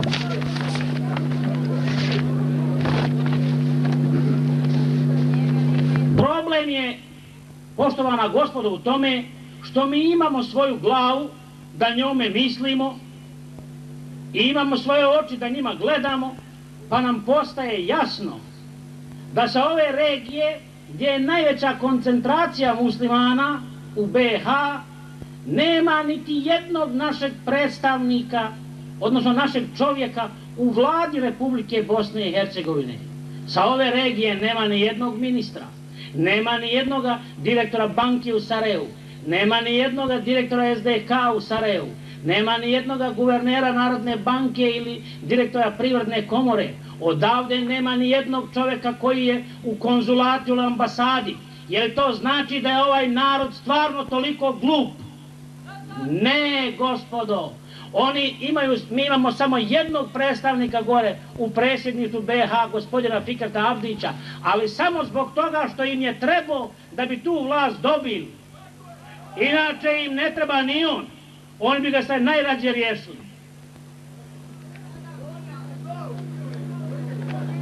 Bi tačno. Tačno, šef. Ne boj se ništa. U takvoj politici, gospodo, ovaj narod nema šanse. Evo zašto. Agrokomerc je stožer u razvoju ovoga regiona oko kojega se iskupljaju cijeli narod ovoga kraja. Jer, gospodo, nemojmo zaboraviti, dok je Agrokomerc bio mala zemljoradnička zadruga, nikome nije smetao. Dok su moj otac i vaši očevi, mnogi od vas, išli sa kosom preko u Kaure da zarađuju kruh da bi nas prehranili, tada nije bilo problema. Kada smo ovdje stvorili jedan gigant, jednu takvu ekonomsku snagu koja zapošljava 13.000 ljudi, kada smo omogućili da naši sinovi se vrate iz Slovenije, a da klozete u Sloveniji čiste Slovenci, a da našim ljudima damo ovdje da proizvode čokoladu i najsavremenije proizvode iz prehrambene industrije, onda smo mi postali smetnja. Odjednom je trebalo srušiti Agrokomerc, jer kad se sruši Agrokomerc, onda se muslimanski narod nema oko čega okupljati, onda je s njim lako, s njim je završeno.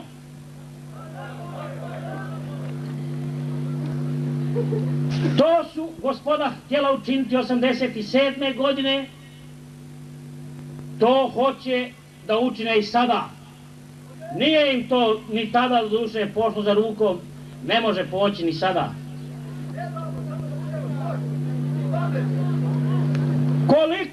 Koliko su ovi ljudi neiskreni,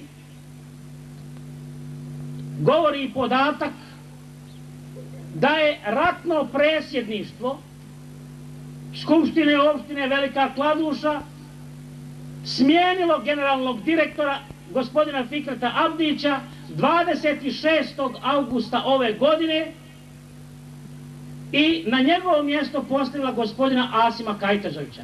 Prema tome, po njihovom rješenju, gospodin Fikret Abdić, evo prvi put vas obavještavam, više nije generalni direktor Agrokomerca, a evo ovdje njihova rješenja. Ovo smo rješenje krili od vas sve do sada. Ovo je sraman čin.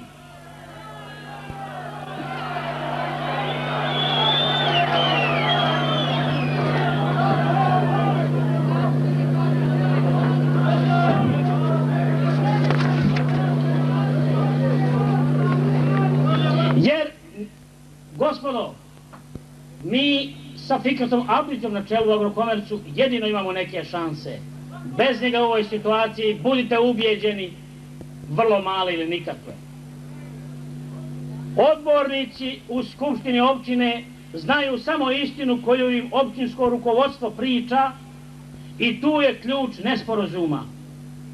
A ovdje se, gospodo, radi, hoćemo li zajedno propasti Agrokomerc i narod, ili će se dio ljudi izdvojiti, dignuti glas protiv. Ja sam za ovo drugo. Gospodo, samo prisustvo gospodina Fikreta Abdića na ovom području doprinijelo je stabiliziranju stanja. U protivnom bi crni plan po ovaj narod, budite ubijeđeni, bio realiziran. Još, vi ne znate šta je sve spremano ovom narodu.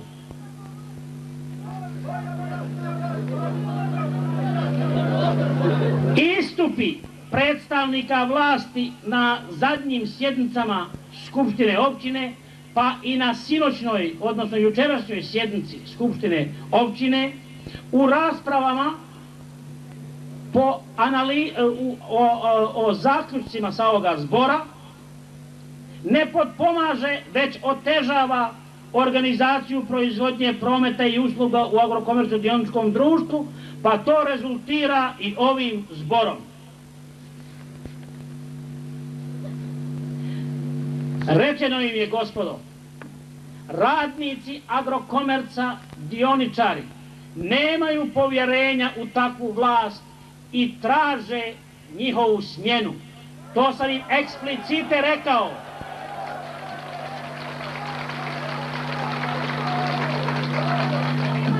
Na to su se oglušili, ne reagirali su kao i vikali su uo!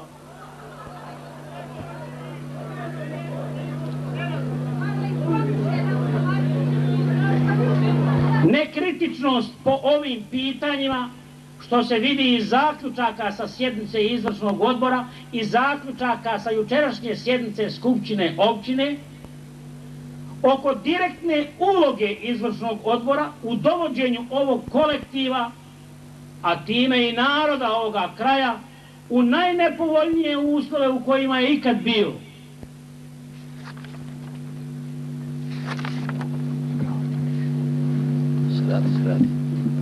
Upozoravaju me da skratim, ja ću biti kratak, samo da kažem sljedeće. Kratak si ti nego izlaganje.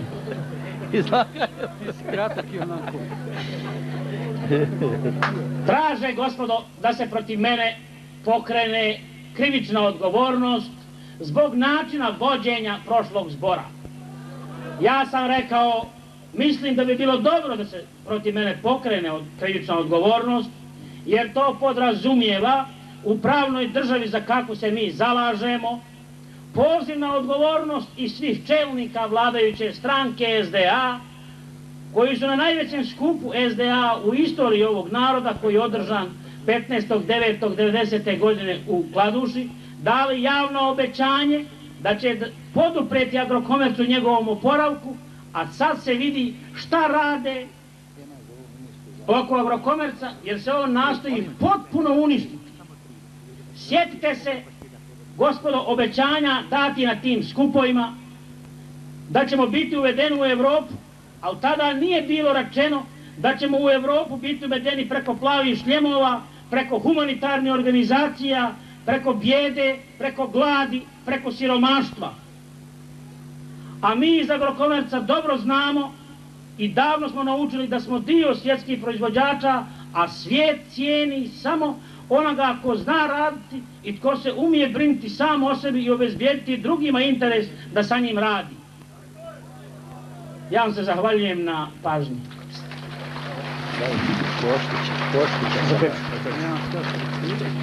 Sljedeći se za diskusiju prijavio potpukovnik Koštić Mehmet. Ljuče da skratiš, nema od tebe šta više skraćivati. Kako ne može? Ko mi je rekao?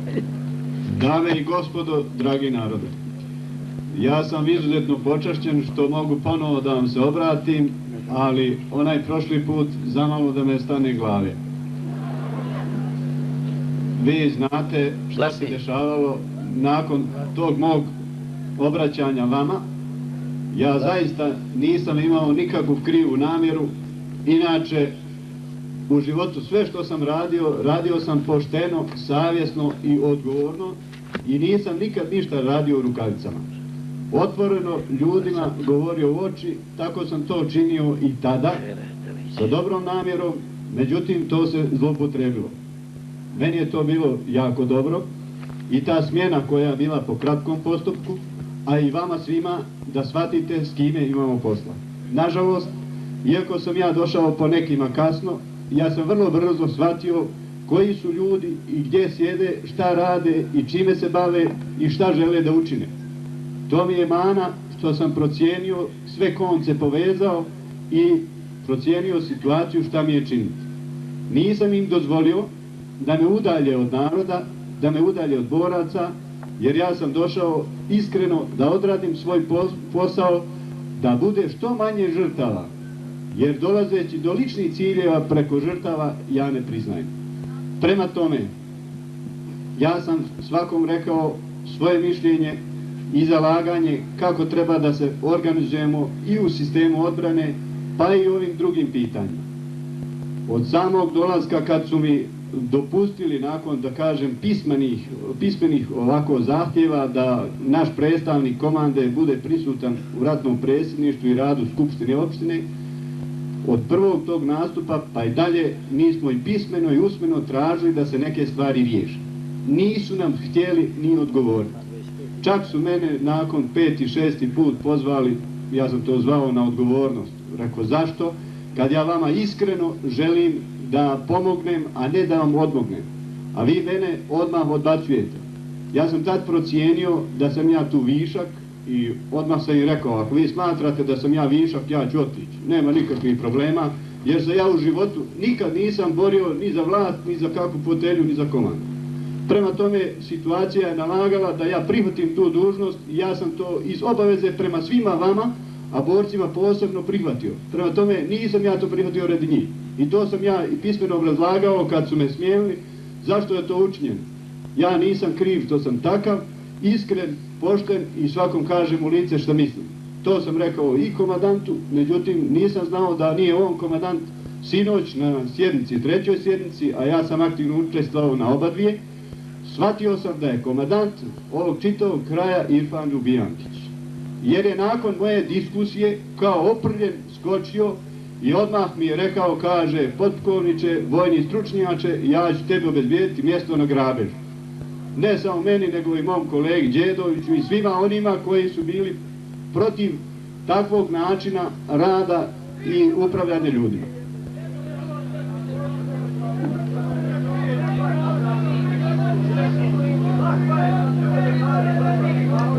Ja sada vama kažem, prošlo je vrijeme staljinizma i staljinističkih metoda. Ne ide se u pravnu državu policijskim metodama. I sinoć sam im rekao, i niko se ne boji policije. I ja se ne bojim, ali mi je drago što se i vi ne bojite, jer ste vi zaslužni što mene nisu uhapsili i odveli u zatvor. Ja to znam i zato vam odajem puno priznanje.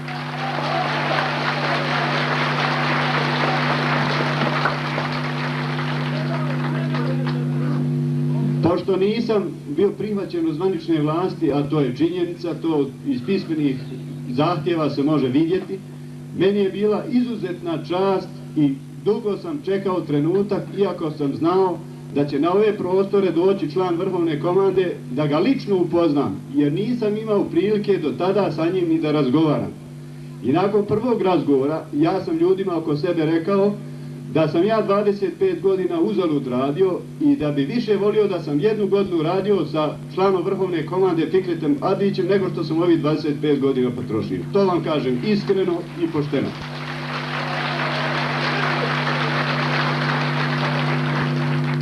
Na sjednici sam rekao još i ovo, i to sada vama ponavljam, da bi nekim ljudima zabranio da ime Fikreta Avdića uopće uzimaju u ustav. Ja kad bi imao moć rekao bi zakonom sam to vama zabranio. Neki su se uvrijedili pa su se i javili i u diskusiji učestvovali otvarajući i bacajući strele i na mene i na Fikreta Avdića, međutim ja nisam htio da odgovaram ni na kakve napade jer nema potrebe ustajati i svakom replicirati.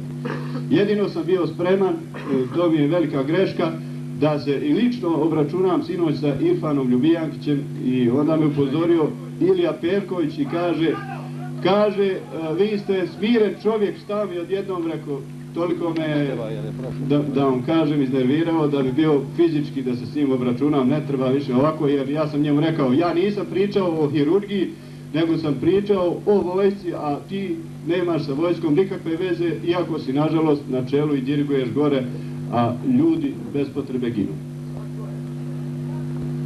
Prema tome, ja vas sve molim da mi zajednički istrajemo u svojim zahtjevima za bolje sutra, a svi oni što nam smetaju da ih na jedan dostojanstven način uklonimo s puta.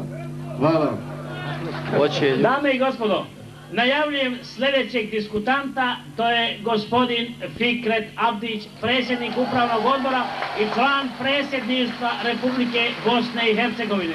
Izvolite, gospodine Abdić.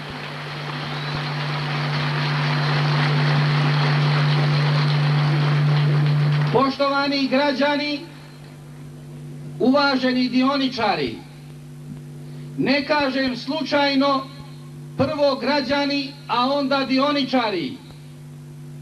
Ovaj impozantni skup od 25.000 ljudi obavezuje me da se obratim prvo građanima, jer su oni u većini, a onda dioničari, jer su oni u kompletnom sastavu, ali više od 3 puta u manjem broju.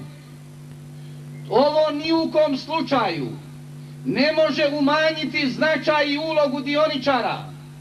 Dapače, to je ogromno priznanje i poštovanje i dioničarima i Agrokomercu kao renomiranoj firmi. Zbog toga zahvalnost građanima dugujemo svi i zato im svi zajedno uputimo prijateljski, ljudski, dobronamjerni pozdrav sa iskrenim aplauzom.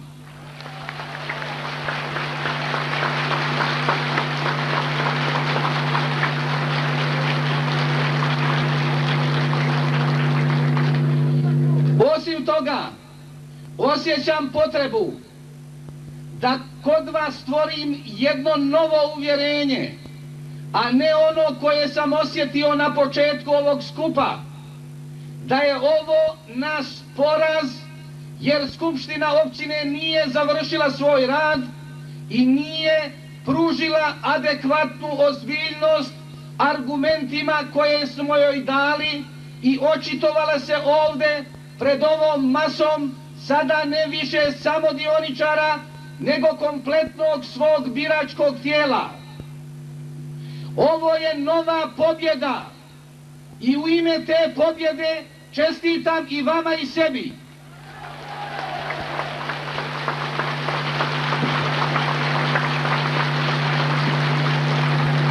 Budite uvjereni da ću ja u skladu sa svojim ustavnim ovlaštenjima i u skladu sa ovlaštenjima koja proističu iz Poslovnika o radu Predsjedništva Republike, a imajući u vidu da mi podršku daje ponovo 25.000 ljudi, ne samo Velike Kladuše, nego dijelom i drugih općina Cazin, Bihać i Bosanska Krupa, jer sam ovdje vidio i ti lica koja osjećaju potrebu da provjere navode i nove optužbe na moj račun, da u ovim ratnim danima pokušavam da razdvojim muslimanski narod.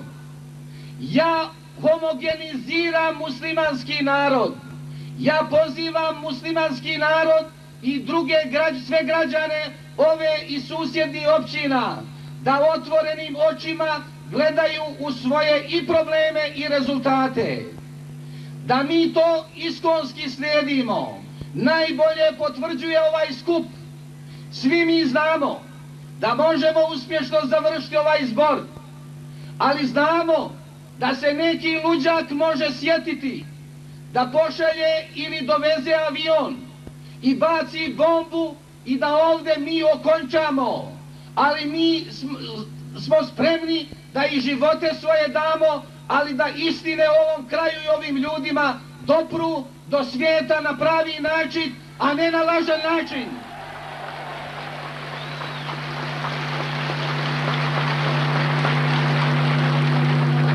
Upravo zato, poštovani građani, uvaženi dioničari, vas pozivam da ovo prolongiranje obaveza od strane izvršnog odbora i općine Velika Kladuša ne smatrate svojim porazom. Nemojte dozvoliti onima koji žele da zloupotrebe ratno stanje, da date šansu. Ja moram da kažem da ne smijete dozvoliti da vas uplaše, a plašenja ima.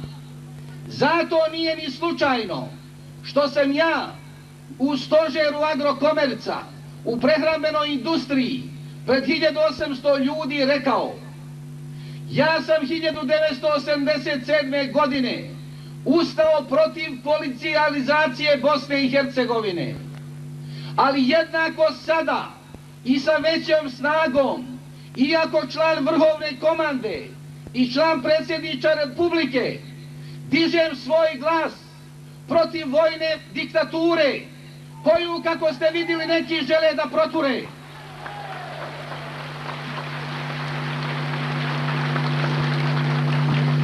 Moram ovom prilikom da odgovorim i vama na usputnim hrabrenjima: ne daj se, babo.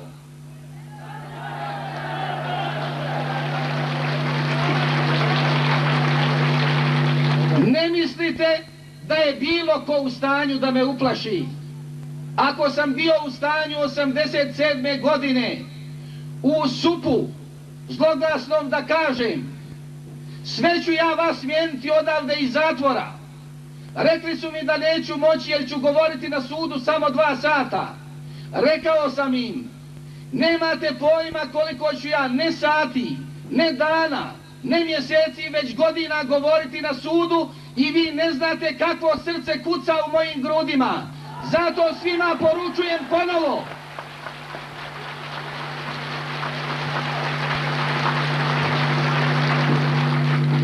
da se ja prema svojim protivnicima jednako odnosim bez obzira ko su oni i kako se zovu. Oni su za mene protivnici i ništa drugo. Ja prihvatam i primam izazov i nemojte ni u podsvijesti pomisliti da me bilo ko može uhapsiti. A to je obilatno širena krilatica od strane sadašnjih mojih protivnika da bi uplašili narod da se u ovom broju ne odazove na ovaj veličanstveni skup. Ja prihvatam prijedloge Skupštine općine jutros donešene i da im pomognem, hoću da dam nova pitanja za koja mislim da bi bilo vrijedno da nam daju odgovor. Mogu i potvrditi ili demantovati. Ja cijenim da sadašnji izvršni odbor, dio odbornika i dio pripadnika drugim državnim organima je u stanju samo da proizvodi krizu i kaos, a nije u stanju da nudi rješenja. Evo im prilika, neka dokažu jesu li proizveli ili nisu oni krizu i kaos. Pošto kažu da politiziramo ovaj skup, moram i odavde podsjetiti da kupe, nek se ne boje onoga koji im je zaprijetio da ne smiju kupiti knjigu Fikreta Abdića, izdatu u čast Kongresa SDA, koja nosi naslov SDA hoće, može, zna. Izdata u čast Kongresa, ali namjerno ne distribuirana prije Kongresa, da ne bi bio ona paralelan dokumentima Kongresa. Pogrešio sam što tu knjigu nisam dao prije Kongresa, jer oni radi koji to nisam uradio ne zavređuju moju pažnju. Oni zavređuju moj bunt, oni zavređuju moj izazov. Međutim, pozivam ih da to pročitaju. Tamo stoji, a knjiga je pisana još u maju, jer je Kongres trebao biti u maju mjesecu, da mi proizvodimo krizu i kaos obilato i da se tog moramo čuvati. Znači, to nije nova krilatica, to je nešto što je viđeno duhom i snagom vizionara i duhom i snagom vizionara eksplicite napisano, a što drugi nisu htjeli ili smjeli čitati, to je njihov problem. Neka to pročitaju sada i neka nam daju odgovor. Sljedeću stvar im predlažem. da ne rade više protiv naroda. Od danas, da ne koriste ovo vrijeme umjesto za pripremu skupštine na obilazak ljudi i sijanje laži. A imaju i laži nove fele. Jučer proizvedena laž je da se oni boje da ja zbog humanitarnog i trgovinskog koridora neću vas prodati Vojniću. Prema tome, ja sam bio izdajnik na jednim argumentima po njima. Odustali su od tih materijala i argumenata. Zato su predložili raspravu samo o zaključcima izvršnog odbora i zaključcima zbora našeg prošlog. Sada izbacuju novu tezu na kojoj me učvršćuju načelno na skupštini kao izdajnika sa šansom da to razrade po sjelima i prelima, po raznoraznim neoficijelnim skupovima. A znate zašto to čine? Kada sam prije 3 mjeseca došao u ovo okruženje, jedini funkcioner u državi BiH koji je ušao sa svojim narodom u okruženje, svi su pobjegli iz okruženja, a narod ostavili u njemu. A ja sam bio van okruženja i ušao. Prema tome,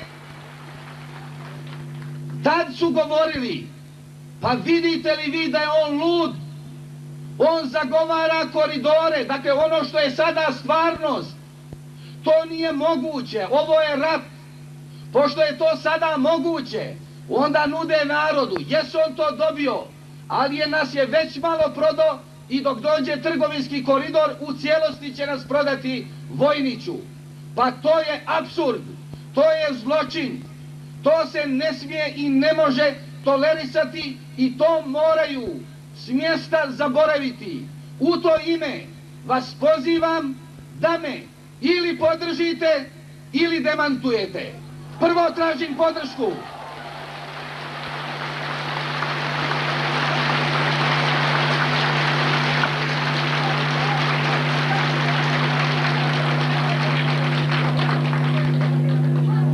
Smatram da ovaj aplauz govori sve. Zato budite uvjereni da ću znati i moći, imati snage i pameti, da u skladu sa ovom vašom podrškom i ustavnim mojim ovlaštenjima uradim daleko više nego do sada, na dobrobit ne samo Agrokomerca i Velike Kladuše, već na dobrobit i Cazina i Bihaća i Bosanske Krupe. Međutim, ovom prilikom želim da kažem samo jednu misao vezanu za vrlo osjetljivo pitanje, a to je pitanje odnosa Velike Kladuše i Bihaća. Pozivam vas da ne dozvolite da na bazi onoga što ovdje radi lokalna vlast i onoga o čemu su vas ovdje upoznali prisutni na sinoćnoj, odnosno jutrašnjoj skupštini o Irfanu Ljubijankiću, da gledate na Bihać kroz Irfana Ljubijankića, gledajte na Bihać kroz poštene ljude, ogroman broj poštenih ljudi Bihaća. U to ime vas pozivam na saradnju, razumijevanje i saučešće sa Bihaćom u velikim stradanjima koja preživljavaju. Ali moramo Bihaću i pomoći da se zajedno sa nama, ali mi moramo i sebi pomoći, da se oslobodimo ekstrema svih vrsta, jer oni nas mogu voditi samo u propast.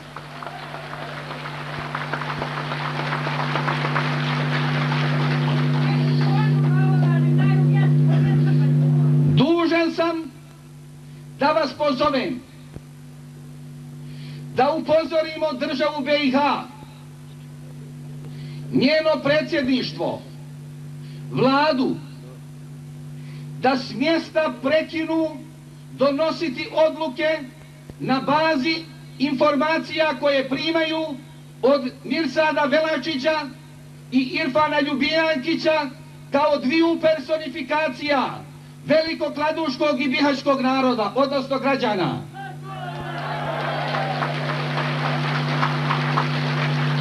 Ovo činim zbog toga što država ne smije povlačiti, a povlačila je pogrešne poteze. Ali da bi je sačuvali pogrešnih poteza, moramo i sačuvati državu od pogrešnih informacija. Jer na informacijama koje dobivaju od ove dvojice već obilježeni ljudi mogu samo biti pogrešne. Zato pozivam vas da glasate za ovaj moj apel.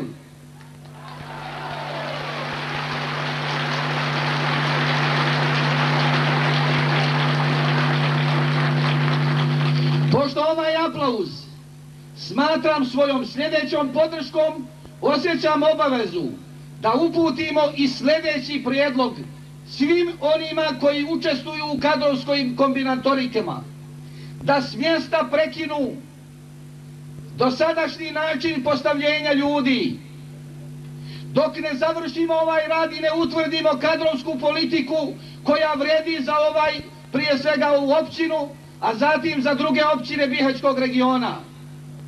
Ne smijemo ucjenjivati ljude sa funkcijama. Ne smijemo dozvoliti da Rasim Alibegić, kao načelnik Centra javne bezbjednosti, nakon što iznese opravdane primjedbe na dio funkcionera izvršnog odbora, u kojima se prepoznaje i sam predsjednik njihov, a odnose se na šverc oružjem, da se s mjesta prekine njegovo daljno pozivanje na sjednice ratnog predsjedništva. Ne smijemo također dozvoliti da na upozorenje i novu intervenciju na predzadnjoj sjednici Skupštine općine od strane Rasima Alibegića upućene Mirsadu Velačiću i izvršnom odboru, Mirsad odgovara telefonskim pozivom Juki Pušini, ministru unutrašnjih poslova, njegovom inače prijatelju, da odmah smijeni Rasima, a postavi drugog čovjeka. Tome se moramo suprotstaviti i ja vas pozivam da glasamo dizanjem ruku. Hoćemo li se tome suprotstaviti? Tražim da dignete ruku. Sad je meni Nikola rekao da natjeraš nekog... Molim vas da se izjasni, da li je neko protiv ovog stava? Da li se neko uzdržao od glasanja? Pošto je 25.000 ljudi donijelo jednoglasan stav, obavezujemo dakle sve da se tog stava drže, dok mi ne rasvijetlimo sve ovo što je pred nama. A to je ono što je naša platforma. Dalje, u inostranstvu su lansirane razne priče i o Agrokomercu i o Fikretu Abdiću. A pošto sam ja pokrenuo fond za prikupljanje sredstava, predlažem da se odmah donesemo odluku, da se odmah povuku svi ljudi sa ove općine koji na bilo koji način prikupljaju sredstva, a da se odrede novi ljudi koji će imati naše povjerenje, a to mogu biti samo oni koji znaju, hoće i mogu, koji su radni, odgovorni i pošteni.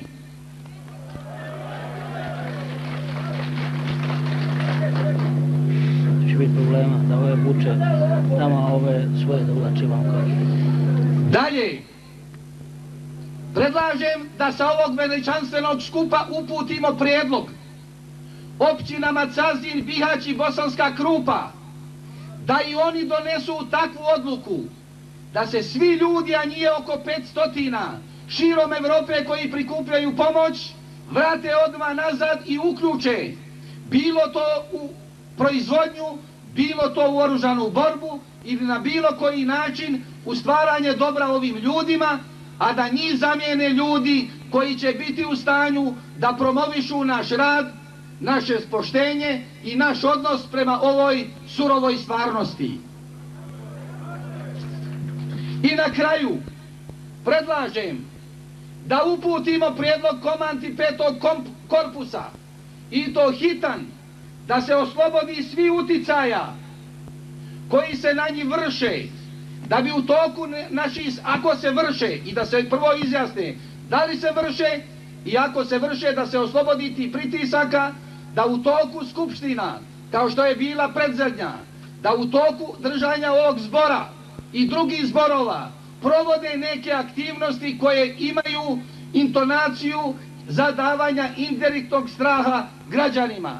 Građane nema pravo niko da plaši u situaciji kada oni dogovaraju svoju budućnost, a pred nama je vrlo veliko iskušenje. Mi moramo znati i odabrati put i slijediti taj put.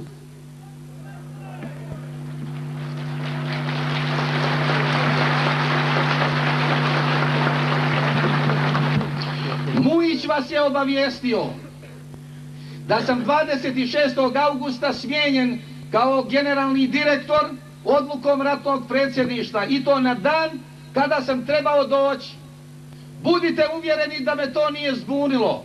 Na to rješenje sam se nasmio, jer sam znao da mi je upućeno da bi ga pročitao i iza toga odmah se vratio nazad odakle sam i došao.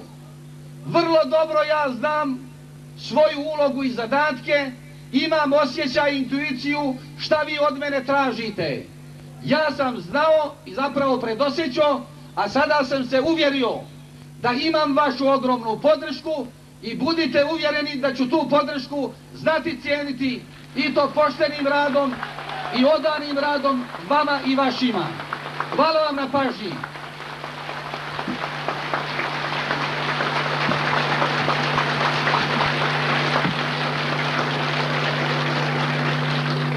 Poštovani građani, zahvaljujem se prvo gospodinu Abdiću.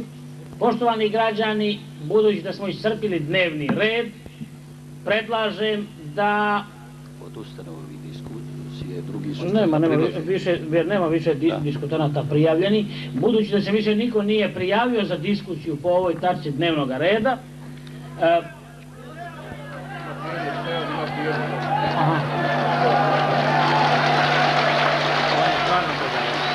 evo za diskusiju se javlja gospodin... Ne javljam, ja se samo javljam da glasamo da se položi račun onome ko je koga birao. Da ovdje dođe skupština i da nastavimo zasjedanje. Ako ja ne valjam u hapsanu, ako sam vas slagao u hapsanu, a onaj ko je uzeo vaše pare i slagao vas isto u hapsanu, nek neko iz toga hapsi, a nek ne karta sa njim. Mi samo tražimo pravnu državu u kojoj će vladati pravedni zakoni jednaki za bjednika i za bogataša. A oni neće pravnu državu, zato nemamo nikakvu državu. A onda kaže da bi bilo reda mora vojska. A znate šta je uradila Pinočeva vojska u vrijeme vojne diktature? Pobila je više svog naroda nek svi neprijatelji ovoga Čilea koji je, znate, u Južnoj Americi, da ne govorim drugima. Prema tome oni su namjerno imali nikakvu vlast. Ko biva dali narodu šta hoće da radi. Tako da bi onda kad stvore svoje ljude unutra uveli nama itekakvu vlast u kojoj nema mjesta za onoga ko misli, već samo za onoga koga mogu oni pljačkati rad od njega što hoće. I zato tražim da skupština koju ste vi birali ovdje nastavi zasjedanje i nek vam odgovori ona je dužna. Ili ne kaže da je nesposobna i nek ide i skupština fragu i ostalo, vi ste i skupština i Bog i sve. Asimo Dizarević. Zahvaljujem se gospodinu Sejadu Kajteževiću. Predlažem da gospodin profesor Asim Dizdarević ispred komisije za zaključke iznese zaključke sumirajući ovu današnju raspravu. Izvolite gospodine Dizdareviću. Nemoj brzo, nek to glasno mora. Nije, kratko je. Neće. Glasno. Zbog nastale situacije na području opštine Velika Kladuša i regionu Bihać, dioničari Agrokomerca, članovi njihovih porodica i građani prisutni na zboru dioničara Agrokomerca održanom 22.11.1992. godine zahtijevaju od Fikreta Avdića, člana predsjedništva Republike Bosne i Hercegovine i člana Vrhovne komande Oružanih snaga Bosne i Hercegovine da poduzme sve potrebne mjere radi zaštite demokratskih sloboda i prava čovjeka, lične i zajedničke imovine, kulturno-civilizacijskih dostignuća i budućnosti naroda ovog kraja. Drugo, Agrokomercovi radnici dioničari traže od člana predsjedništva Republike Bosne i Hercegovine Fikreta Avdića da sa raspoloživim materijalnim i ljudskim potencijalima kojima raspolažemo obezbijedi odbranu ove teritorije od agresije. Radnici, dioničari i građani, obzirom na stanje na regionu Bihać i pokušaje da se Agrokomercovi radnici i građani opštine Velika Kladuša suprotstave građanima opštine Bihać i da se time uvede rascjep u muslimanskom narodu ovog kraja, suprotstavljajući se svima nastojanjima na tom planu. Ova se regija brani jedinstvom, a Irfan Ljubijankić ne radi na tom jedinstvu. Četvrto, da država Bosna i Hercegovina prekine donositi odluke na bazi informacija Irfana Ljubijankića i Mirsada Velenića, jer informacije koje dostaju u predsjedništvu nisu tačne i na bazi se toga donose pogrešne odluke i da prekine kadrovsku kombinatoriku do raščišćavanja situacije na ovom terenu. Peto, da se povuku svi ljudi sa ove opštine koji prikupljaju sredstva i vrate nazad na ovaj teren, a da ih zamijene ljudi koji pomažu naš narod i na bazi poštenih namjera mogu da obezbijede sredstva za nastavak oružane borbe i život ovoga stanovništva. Smatramo da peti korpus treba da se oslobodi uticaja koji usmjeravaju nazad na sukob među narodom ovog kraja. Sedmo, da Skupština opštine Velika Kladuša nakon podnošenja izvještaja razriješi izvršni odbor Skupštine opštine Velika Kladuša. Dobro, onda nemoj, I posljednje, Agrokomercovi radnici i dioničari traže da nadležni opštinski organ odmah povuče rješenje o imenovanju direktora Agrokomerca DD u Ratu, jer direktor ovog kolektiva bio je, jeste i ostaje Fikret Avdić u miru i ratu, u dobru i u zlu, jer radnici tako hoće. Evo, daj ti zaključi. Sa ovim zaključima zaključujemo ovaj dom. Zahvaljujem se gospodinu Asimu Zdareviću. Da li se ovakvi zaključci prihvataju i usvajaju? Ko je za? Da li ima netko protiv? Ima li suzdržani? Konstatujem da su ovi zaključci koje je pročitao gospodin Asim Dizdarević jednoglasno usvojeni, a isto tako predlažem vam da glasate i o predlogu gospodina Seada Kajtezovića. Da li se predlog gospodina Seada Kajtezovića prihvata? Ko je za? Znači da se Skupština održi ovdje... A to znači da se Skupština ovdje održi pred građanima. Skupština je javna i svi imaju pravo da joj prisustvuju. Zahvaljujem se još jednom, cijenjeni građani, vašem odazivu ovom zboru. Zahvaljujem se na mirnom i dostojanstvenom držanju tokom ovog zbora, pa vas molim da se tako dostojanstveno i raziđemo. Prevoz će biti obezbiljeno do svih mjesta iz kojih ste došli. O datumu sljedećeg zbora bit ćete pravovremeno obavješteni. Ovim zaključujem ovaj zbor i još jednom vam se zahvaljujem.